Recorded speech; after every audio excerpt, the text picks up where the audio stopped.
gran historia. Hay uno de los generales de Dios, como le llaman, o una de las personas que más ha impactado en esta tierra en los últimos años, dice que tiene una historia especial. Es un joven africano que nació en Liberia. Era un joven príncipe de la tribu Kabú. Él se llamaba príncipe Kabú. Él era de la tribu Kru en Liberia, en la costa occidental de África. En ese lugar había un grave problema, porque en la guerra que tenían las tribus, para poder condicionar, para poder extorsionar a sus enemigos, hacían prisioneros y los torturaban ferozmente hasta que el padre o la tribu, el jefe, el rey de la tribu que estaba del prisionero, tenía para qué pagar. Hubo en algún momento que este príncipe, que era un niño de 14 años, más o menos 13, 14 años, y como era príncipe lo aprisionaron, lo estuvieron torturando y su familia no podía pagar el rescate. Y lo seguían torturando y amenazando porque lo iban a matar. Y no era una amenaza cualquiera, lo iban a matar. Sin embargo, el príncipe Kabú estaba allí. En algún momento el papá de él ofreció dar a su hija mujer, para que le liberaran a su príncipe, a su primogénito. Sin embargo, él se opuso absolutamente. Él prefirió seguir sufriendo. Él oraba y le rezaba a su Dios. Él oraba y rezaba por auxilio. Cuando llegaba un momento, él escuchó una voz que le dijo: Kabú, huye. Y él empezó a sentir que sus cuerdas estaban flojas. Él se soltó y él lo atribuyó a su Dios, al Dios que en su tribu se le adoraba, que precisamente tenía un nombre como que era Jesús, algo así, y era muy parecida a la figura. Y él se lo atribuyó y él le dijo: corre. Y él corrió, y lo persiguieron y corrió hasta que llegó a una plantación de café. Llegando a esa plantación de café se dio cuenta que los había perdido. En eso llegó y cayó en manos de unos misioneros estadounidenses que estaban predicando la palabra de Dios. Y el príncipe Kabú se acercó a ellos y empezó lo tomaron, le empezaron a enseñar a leer, a escribir, a discipular, y le empezaron a enseñar de Jesús. Luego lo bautizaron, él recibió a Cristo y lo bautizaron. Y cuando lo bautizaron, le pusieron el nombre de Morris. Samuel Morris, en honor al nombre que tenía la misión en la que ellos estaban trabajando. Y entonces hubo una de las misioneras que se llamaba Lizzie McNeil, y esta Lizzie lo empezó a tomar en sus manos después de que él se bautizó, y le empezó a enseñar, y le empezó a hablar del Espíritu Santo, y de cómo el Espíritu Santo mora en nosotros, y cómo el Espíritu Santo lo llenó en el momento que él recibió a Cristo, cómo tenía una relación con el Espíritu Santo. Y Kabú, y Samuel Morris, se enamoró tanto y empezó a desear más y más, que llegó el momento en que esta Lizzie no tenía más que decirle, y ya estaba un poco aturdida, porque Samuel le preguntaba, como fuera un niño pequeño, que dice: ¿y por qué? Y entonces ella le dijo: yo no te puedo decir nada, ya te enseñé todo lo que sé. El único que podría enseñarte, le dijo, y empezó a pensar, porque ¿quién me enseña? ¿Quién me puede enseñar más del Espíritu Santo? Y él le dijo: Stephen Merritt, le dijo.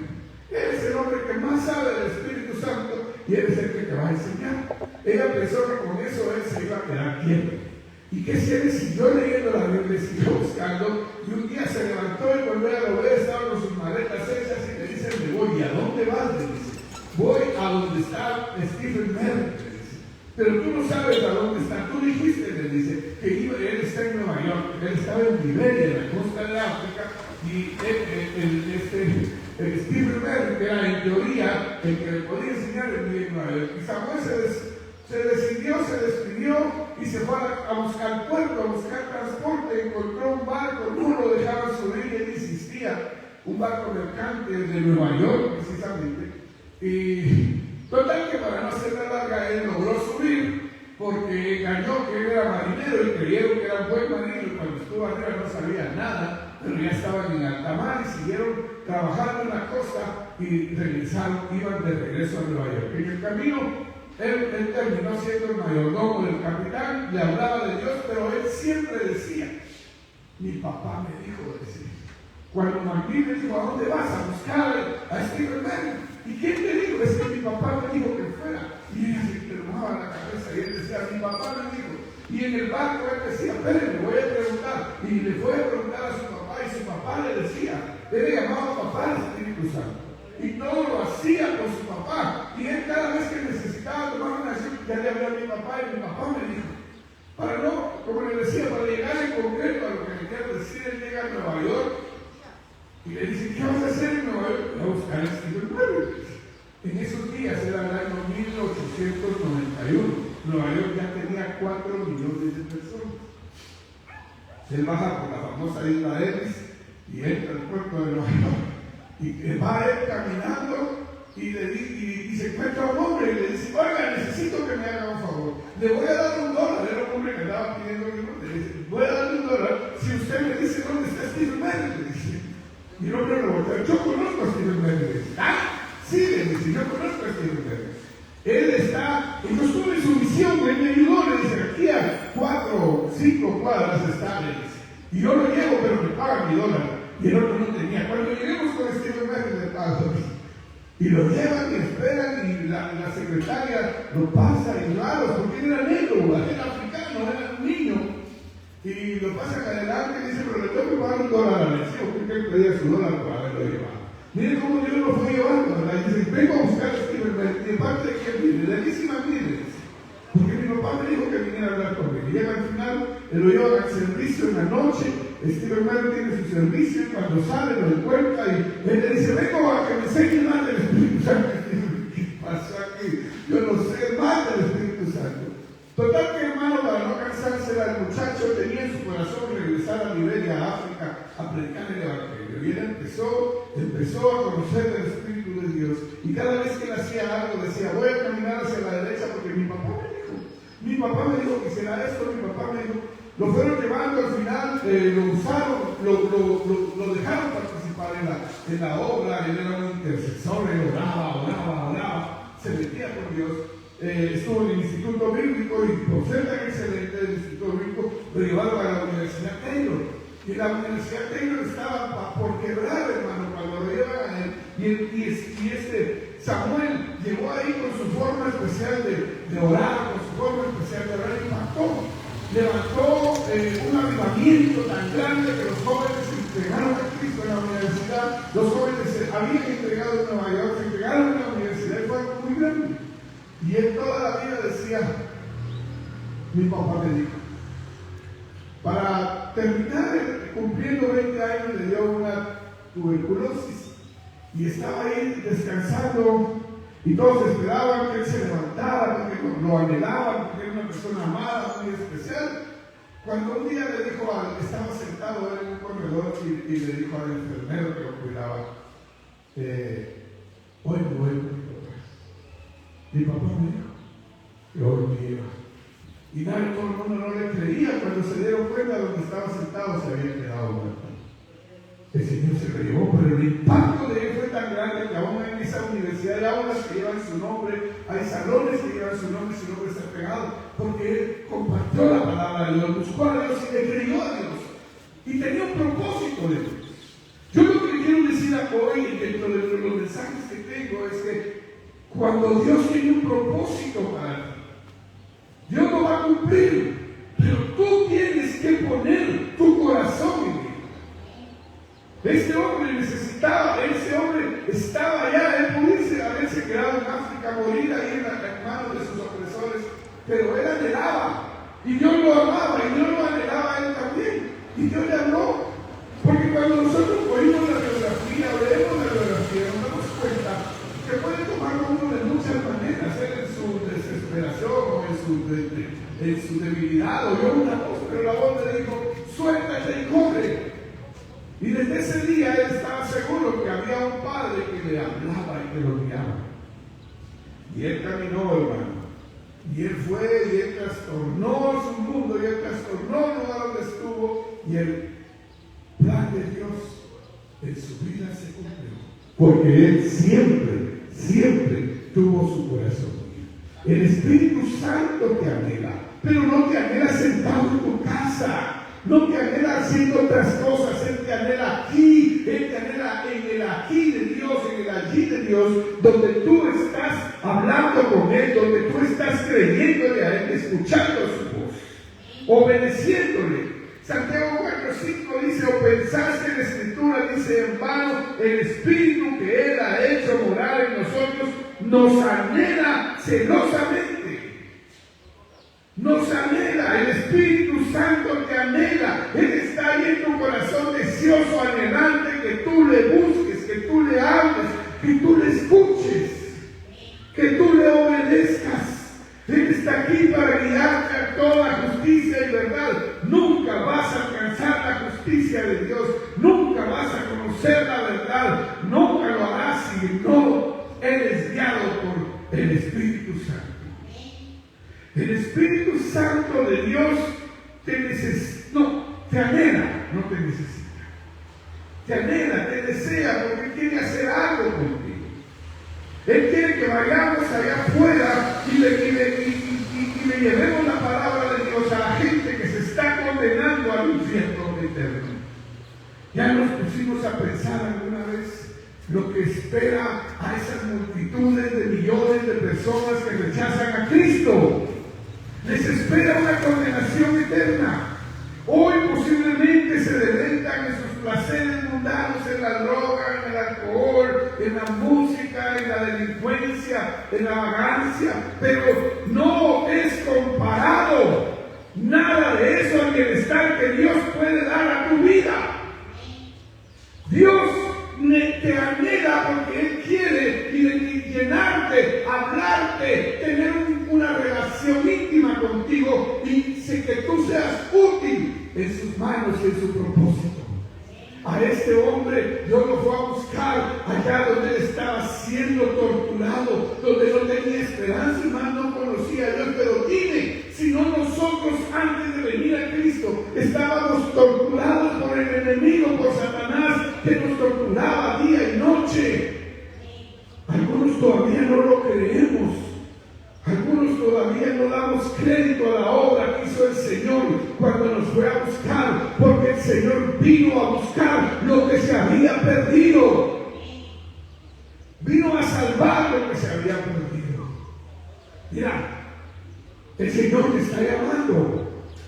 Y seguro tú dirás, hermano, disculpe, pero a mí yo voy a recibir el llamado del Señor. Yo te voy a preguntar, ¿cómo recibiste el llamado? Hoy vamos a hablar así rápido de 3 tipos de llamados que nos muestra la Biblia. 3 llamados que pudieran ocurrir en tu vida y que vamos a ver el ejemplo de cómo realmente el recibir el llamado de Dios cambia y debe cambiar tu vida. Solo en Cristo hay esperanza. Hechos 1:8. ¿Puedes tú recibir a Jesús con fe? Amén. Puedes recibir tu llamado con fe como lo hizo Pablo. Es que, mira, estamos peleando y diciéndole a la gente que todo va a cambiar. No, todo debió haber cambiado el día que conociste a Jesús. Y si no estás aquí, y si no estás con Él, y si no estás en Él, y si no estás obedeciéndole, es porque no te encontraste realmente o no entendiste el cuento. Hechos 9:1, rapidito, porque hoy hay palabra, hermano. Dice la palabra: Saúl, en el nombre de Jesús, Saulo, respirando aún amenazas de muerte y muerte contra los discípulos del Señor, vino al sumo sacerdote y le pidió cartas para la sinagoga de Damasco, a fin de que él hallase a algunos hombres y mujeres de este camino, los trajese presos a Jerusalén. Mas yendo por el camino, aconteció que al llegar cerca de Damasco, repentinamente lo rodeó un resplandor de luz del cielo. Y cayendo en tierra oyó una voz que le decía: Saulo, Saulo, ¿por qué me persigues? Él le dijo: ¿quién eres, Señor? Y le dijo: yo soy Jesús, a quien tú persigues. Dura cosa te es dar coces contra el aguijón. Él temblando y temeroso dijo: Señor, ¿qué quieres que yo haga? Oiga esto, Saulo era un asesino, Saulo era un religioso, Saulo era un fariseo formado de la mejor manera, con el más grande conocimiento de su religión y con la certeza de lo que él defendía, era la verdad. Sin embargo, en el momento que lo vio, que él sintió que Jesús estaba delante de él en el camino, cuando vio un resplandor de luz y oyó la voz que lo llamaba, es lo primero que hizo, hermano, es lo primero que hizo al caer en tierra. Le dijo: ¿quién eres, Señor? Él no dijo: ¿quién me votó? ¿Quién es abusivo? ¿Por qué le pasó esto? Él sabía que se estaba encontrando con el Dios verdadero. Tú lo tuviste que haber visto ese día que tú estabas metido, aprisionado, torturado por el pecado, por el placer, por el dolor, por la frustración. Cuando Jesús tocó tu vida y cuando te postraste a adorarlo y le entregaste tu vida y le dijiste: Señor, aquí estoy, yo te amo, el Señor de mi vida. Saulo le dijo: ¿quién eres, Señor? Él entendió que había alguien delante de él, mucho más grande. Y cuando le dijo quién era, ¿sabe qué fue? Le entregó su vida, le dijo: ¿qué quieres que yo haga, Señor?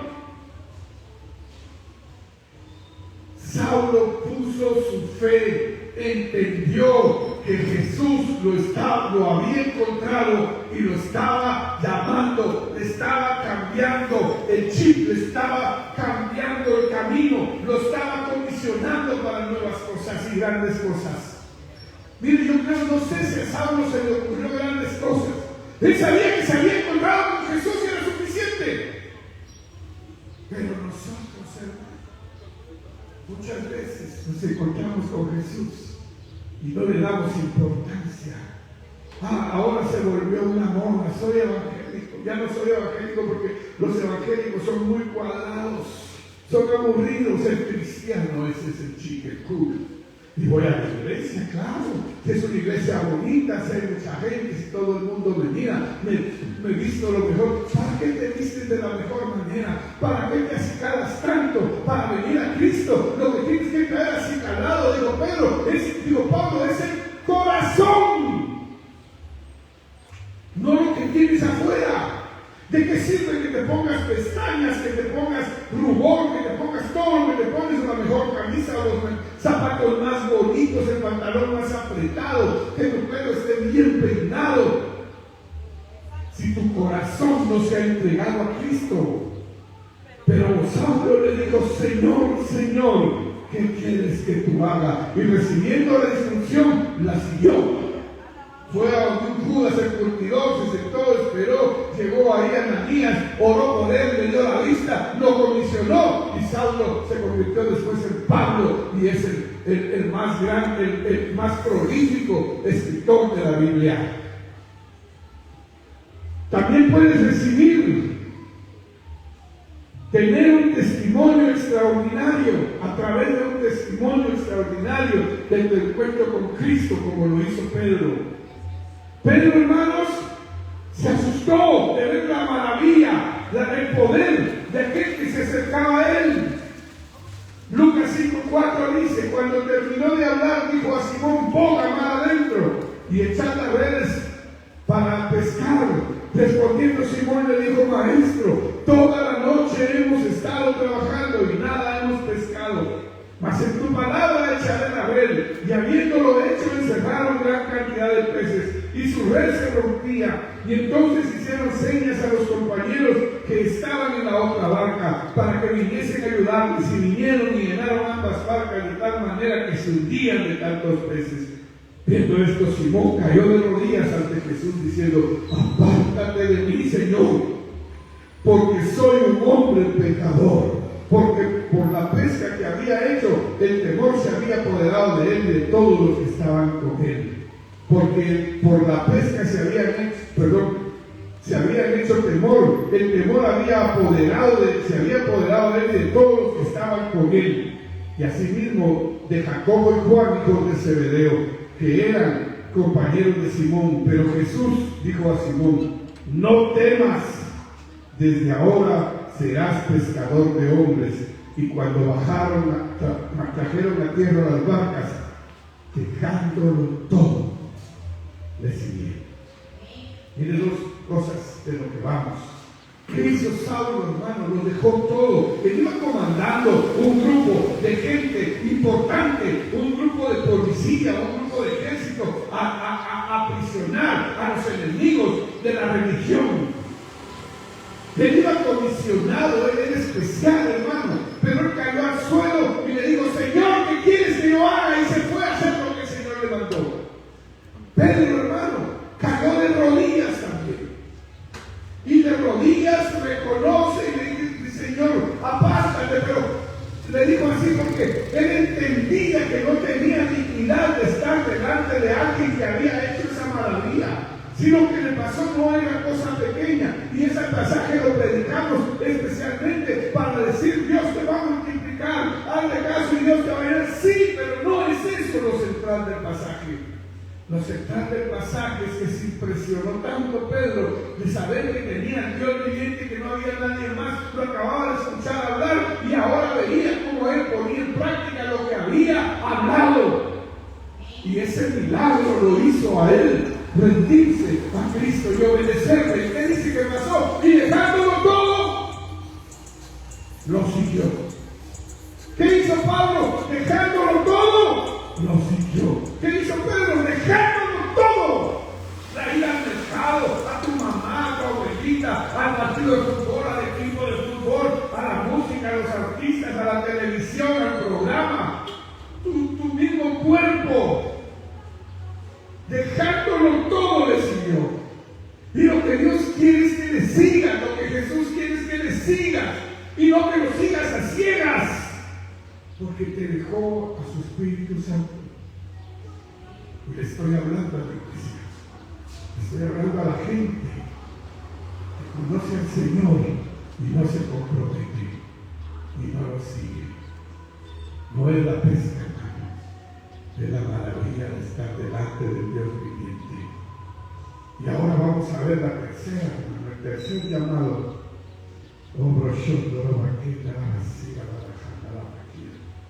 El tercer llamado, hermano. Ese tercer llamado es el de Mateo. Mateo 16:24, el mismo Mateo te describe lo que pasó. El mismo Mateo nos cuenta cómo fue su llamado, su encuentro con Cristo. ¿Sabe? Yo analizo esta iglesia y veo por qué la gente no viene, y hay gente que no viene porque sabe una cosa: vienen por mí. ¿Qué soy yo, hermano? No soy nadie. Y tampoco son muchos, pero no conocen a Cristo. Cada vez que miro, no llegué, hermano, porque tenía que hacer. ¿Qué es más importante? Dejándolo todo, lo siguieron. Tenemos que darle testimonio a esta gente de aquí, hermano, de que Cristo está vivo, está sentado a la diestra del Padre. Y sabe una cosa: esta gente, mucha de esta gente se está perdiendo. No va a tener la oportunidad de encontrarse con Cristo. Y esa no es mi responsabilidad. Yo tengo mi propia responsabilidad, pero también usted tiene su responsabilidad. ¿Ven? Mateo, hermano. Mateo 16:24 nos cuenta la palabra de Dios. Perdón, se me cruzaron las palabras.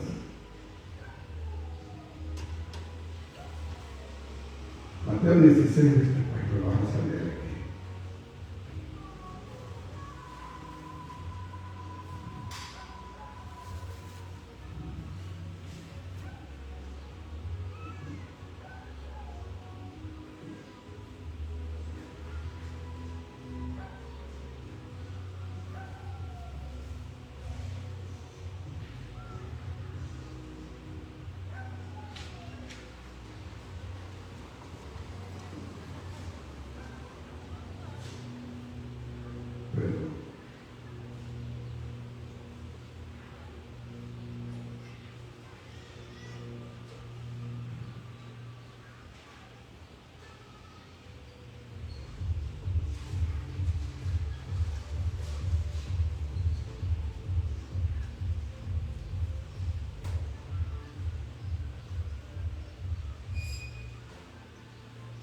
Mateo 9:9. Espero que estemos bien, se me cruzaron los versículos. Ahí está. Mateo 9:9 dice la palabra de Dios. Pasando Jesús por allí, vio a un hombre llamado Mateo que estaba sentado en la oficina de los tributos públicos y le dijo: sígueme. Y se levantó y le siguió. Aleluya. Miren qué sencillo, qué corto, qué conciso este pasaje. Pasando Jesús por ahí, vio a un hombre llamado Mateo sentado a la mesa de recaudación de impuestos. Y le dijo: sígueme. Y le dijo Jesús, y Mateo se levantó y le siguió. Lo dejó todo, hermano. Lo dejó todo, hermana. Saulo lo dejó todo. Saulo era importante. Saulo era un comisionado. Saulo era un jefe. Saulo era un sacerdote. Saulo era un rabino. Era respetado. Tenía autoridad. Tenía gente a su cargo. Y no le importó. Dijo: ¿qué quieres que haga, Señor? Y se fue detrás de él. Pedro era un hombre, un trabajador, un obrero, un hombre fuerte, un emprendedor de la pesca. Él estaba luchando día a día por su vida. Sabía que tenía que pescar todos los días para su negocio y su familia. Y cuando se encontró con Jesús, le dijo, dejó todo y le siguió. Y ahora Mateo era un ladrón, Mateo era un estafador, era un corrupto. Pero estando ahí sentado, oyó la voz, escuchó la voz y lo siguió. Mateo se levantó y lo dejó todo: el dinero, las rentas, las coimas, todo lo que él tenía, y la importancia, porque le tenían miedo. Mateo no lo guardaban no lo seguían o no lo respetaban, sino a él le tenían, porque él podía hacer muchas cosas. No hemos comprendido, hermanos, que ese llamado significa pasión. Si a ti no te ha despertado el llamado de Cristo, pasión. Ese llamado tiene fe, tiene pasión, debe tener amor y agradecimiento. Si no tienes fe, no tienes pasión, no tienes amor y no estás agradecido con Él, no le sigues definitivamente. Estás allí, pero no estás. Porque esto tiene que tener pasión, que a ti te den ganas de levantarte temprano, de venir a la iglesia temprano, de orar, de hincarte, de clamar, de estudiar la palabra, de esforzarte, de lo que vayas a hacer. Si tú cantas, ensáyalo, repítelo, ensáyalo hasta que te salga bien. Si tú predicas, estudia la Biblia. Ora, platica con el Señor. Ríndete a Él, que haya pasión para que Él te pueda usar. Pero si no, hermano, de verdad, ¿cómo podemos seguirle? Porque la pasión es la que nos hace renunciar a todo. Si no has renunciado, si no hay renuncia en ti, si tu vida anterior todavía tiene valor, tiene más valor que Él, hermano, no estás haciendo nada bueno. No vas a lograr que las cosas tengan fruto. Esta no es una religión. Esto no es para nada algo que tú debas hacer todas las semanas. Si esta religión te satisface, estás equivocado. Estás mal. Cuando el Señor nos llama, nos llama a seguirle, ¿sabes? Nosotros debemos de estar dispuestos a seguir ese llamado. Mire, hermano, lo podemos tomar de tres maneras: humanísticamente o humanamente. Yo soy de la religión que sea, lo hago con mi razonamiento. Hay gente metida en esta iglesia que predica, que enseña y tiene todo humano en su cabeza. ¿Sabe qué día estaba yo reflexionando? ¿Cuál es uno de los problemas más grandes de la teología? Es que uno reconocía si Jesús es la misma sustancia de Dios, del Padre, y si el Espíritu es la misma sustancia. Hermano, yo creo que Jesús es Dios y que su Espíritu Santo es el que está con nosotros, y no me pongo a pensar si tienen sustancia, si son la misma sustancia. Yo creo que es mi filosofía griega. Y ahí están condenando a medio mundo porque no sigue la Trinidad, porque no entiende esto, porque, hermano, usted reciba a Dios como el Padre, a Jesucristo como su Salvador y al Espíritu Santo como su Consolador. Es el mismo Dios manifestado en tres personas, en tres maneras, de tres formas a su vida. Pero es un solo Dios. Dejemos ya lo humano. Por eso está esa gente condenando a todo el mundo, hermano. Ahora hasta los más payasos condenan al mundo, hermano. Condenan a la gente, a la iglesia, no al mundo. Por quedar bien con el mundo, condenan unos a la iglesia. También lo puede recibir religiosamente, hermano. Lo va a recibir evangélico. Ahora ya no me he visto así, ya no fumo, ya no chico, pero seguís siendo una mala persona, no ha renunciado. Seguís teniendo odio en tu corazón, seguís teniendo alcohol en tu corazón y seguís teniendo cualquier excusa para justificarte. Decía alguien, entre más grande la justificación, más grande la mentira que estás cubriendo. Nosotros debemos de seguir a Dios, hermano, entregándole nuestro corazón, amándolo y obedeciéndole, no orando, no hincándonos, no rezando, no poniendo la mano en el pecho, no yendo. Todo lo que hagamos, hagámoslo con amor para Dios y no para los hombres. Lo único que yo anhelo y deseo es que Dios esté agradado, que Dios me ame, que more en mi vida. Socialmente somos cristianos, somos un grupo social. Mira, hermano, a mí me da tanta tristeza y no estoy entrando, sí estoy criticando, pero lo que estoy es cuestionando esos grupos sociales tan bonitos, hermanos. En la televisión, mujeres ahí, ay, todas son lindas, todas en la iglesia, tienen a los maridos que viven con otras mujeres, ellas mismas viven en una farsa, todo es una gran farsa, pero ellos en la iglesia son santos, hermanos. Porque socialmente son recibidos, porque son de las, como decía una mujer una vez, recuerdo estábamos en el colegio de mis hijos, ayer estudiaban en un colegio de la capital, un colegio cristiano famoso, por eso no lo voy a mencionar, y una le decía a la otra, y vos, yo soy una frater, ¿y qué? Ay, es que mira vos, estaba ahí y nosotros nos juntamos con la crema y la nata de la frater. ¿Cuál es la crema y la nata de la frater? ¿Cuál es la crema y la nata de la iglesia? A lo único que yo le podría decir la crema y la nata, lo esencial, lo básico, lo maravilloso es Cristo. Ay, que tiene Cristo, ay, que es famoso, ay, que predica. No, esa gente está loca. Jesús dijo en Mateo 16:24, ahora sí ya me ordené. Entonces dijo Jesús a sus discípulos, si alguno quiere venir en pos de mí, niéguese a sí mismo, tome su cruz y sígame. Niéguese a sí mismo y tome su cruz. Al mismo tiempo. Y sígame. Niéguese, negarme yo es dejar lo que me gustaba, lo que pasa a segundo plano. Yo no le estoy diciendo que deje todo y que se vuelva, no, le estoy diciendo que Jesús debe tener el primer plano.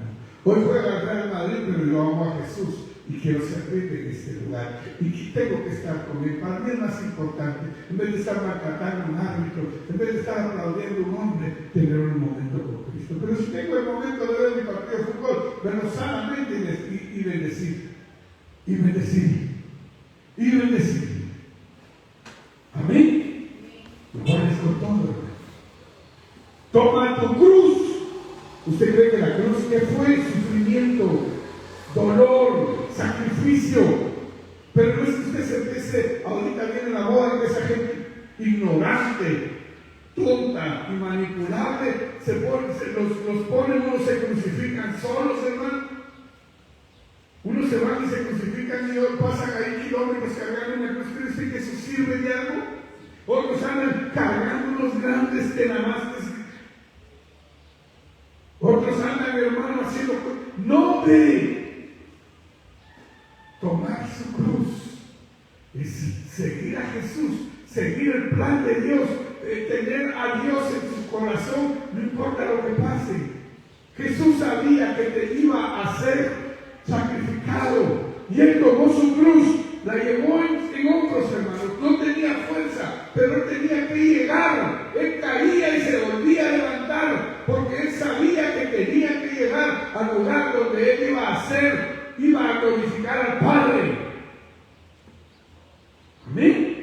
Usted vaya y si le duele y si se cae, vuélvase a levantar, que usted tiene el mismo espíritu que a él lo levantó de los muertos, está con usted en el nombre de Jesús. Dios nos quiere confrontar hoy, hermano. Dios quiere confrontarte hoy. ¿Qué camino vas a seguir? ¿Cuál va a ser tu llamado? Hay otros llamados en la Biblia que fueron respondidos de diferente manera. Iba Jesús, llega unos leprosos, sánanos, Señor. El Señor les dice, vayan con el sacerdote. Y el sacerdote, y cuando lleguen ahí, porque el sacerdote iba a hablar de sanidad, ¿sabe cuántos regresaron? Uno. Y Jesús dijo, no era más, pero uno regresó. Ese llamado de ellos fue, me sanó de hoy. ¿Cuántos de nosotros, hermano, pero yo sigo en la iglesia? Sí, pero te sanaste, te fuiste. No, no, sí, ¿sabéis que el pastor, es que los diáconos, ¿sabéis que hay que el diezmo, hay que no sé qué? Es Jesús a que tú sigues. Y ahí estás enfermo, y ahí no tienes esperanza, y ahí estás chillando, y ahí no sabes qué hacer. Y hasta renegando de Jesús. Con Jesús te comprometes y vas hacia adelante. Y no importa la tormenta.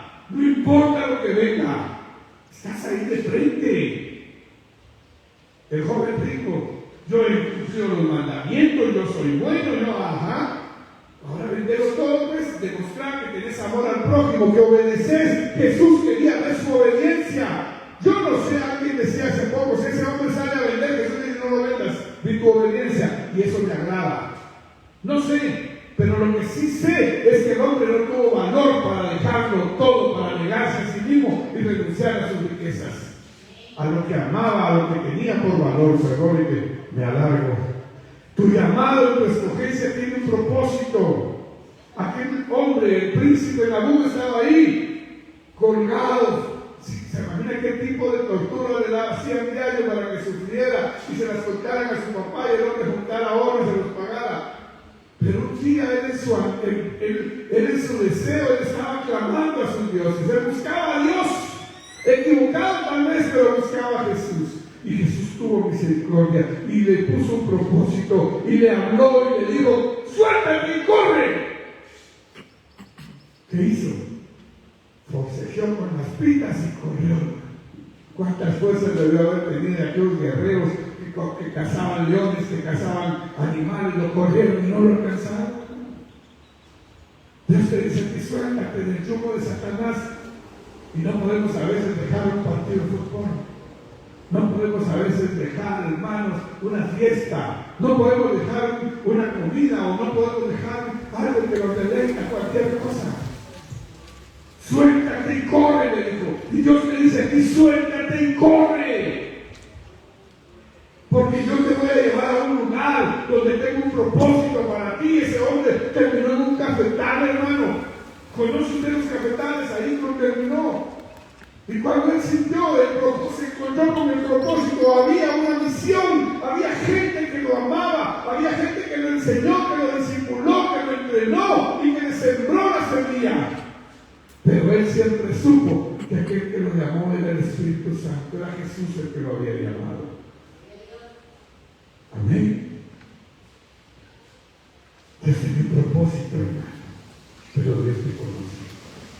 Apocalipsis 3:15 dice, yo conozco tus obras, no te engañes. ¿Saben que este pasaje no se lo escribe el Señor a nadie más que a la iglesia?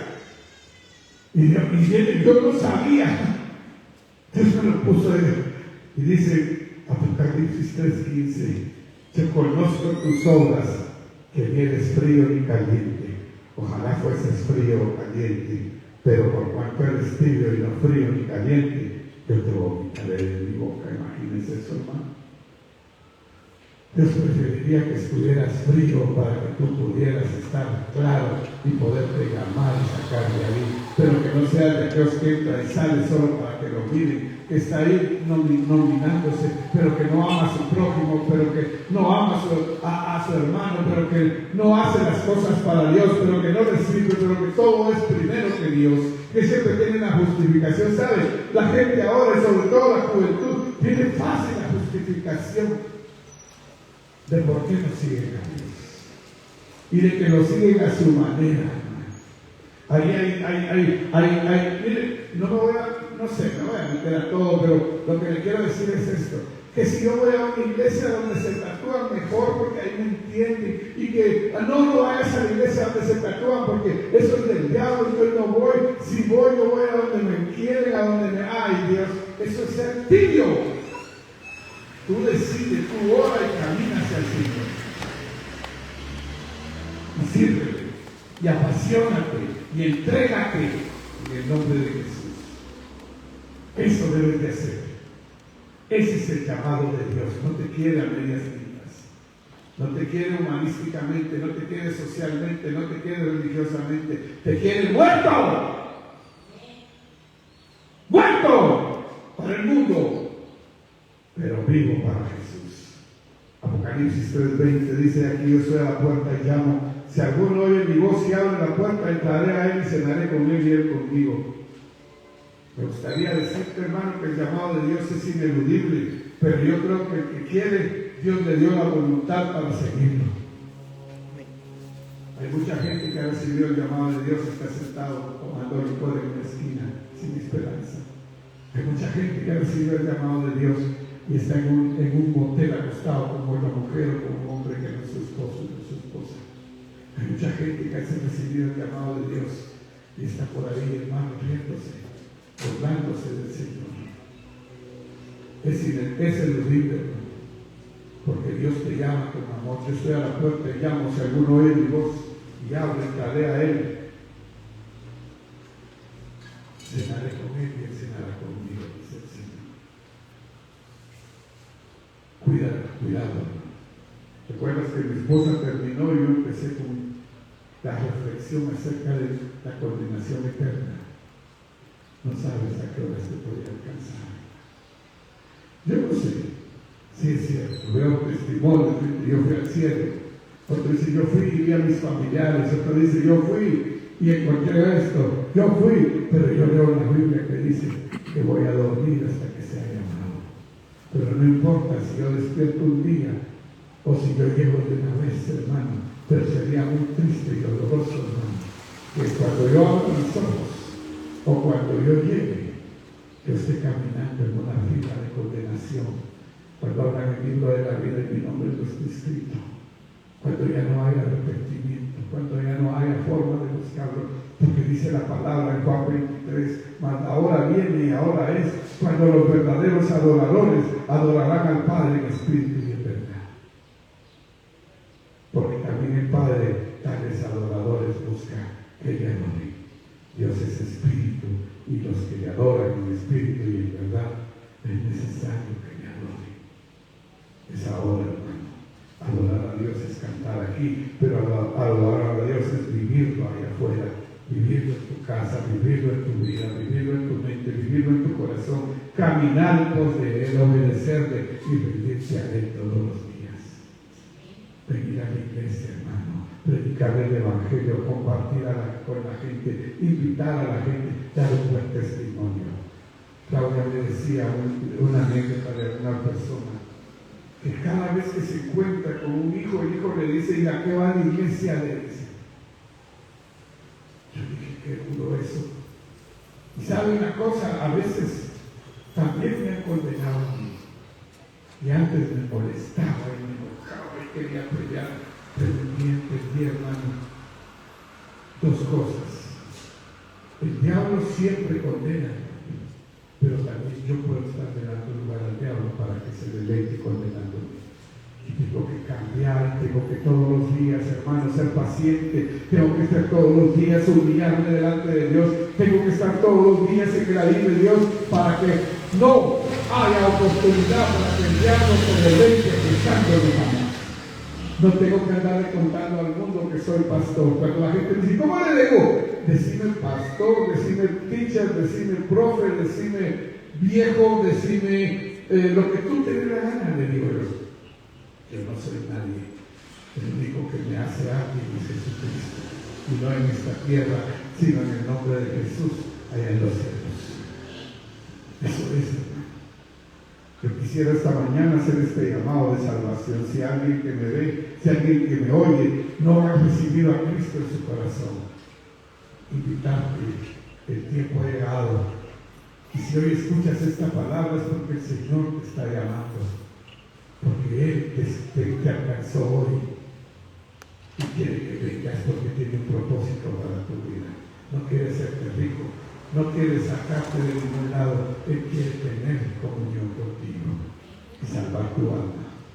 Si tú lo quieres hacer, si tú te ves hoy llamado a recibir a Jesús, solo cierra tus ojos, levanta tus manos y repite conmigo: Señor Jesús, hoy me arrepiento de la vida que llevo porque me doy cuenta que es pecaminosa. Entiendo que solo en ti hay salvación y por eso te pido perdón. Te pido que me perdones por no haberte conocido, por no haberte seguido y hasta haberte ofendido sin saberlo. Pero hoy rindo mi corazón, lo abro y te pido que vivas en mí.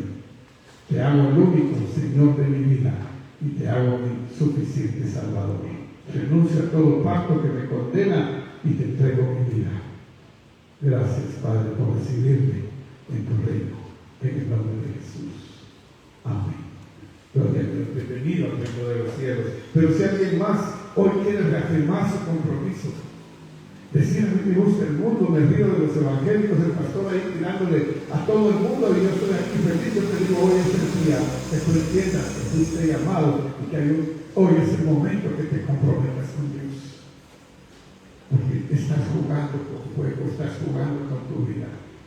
Hay una doctrina por ahí que dice que la salvación no se pierde y por eso mucha gente está aguada. Hermano, no te arriesgues, mejor lucha por estar bien con Dios siempre. Como dijo Jesús: no te alegres que los demonios huyan en mi nombre, mejor alégrate que tu nombre esté escrito en el libro de la vida.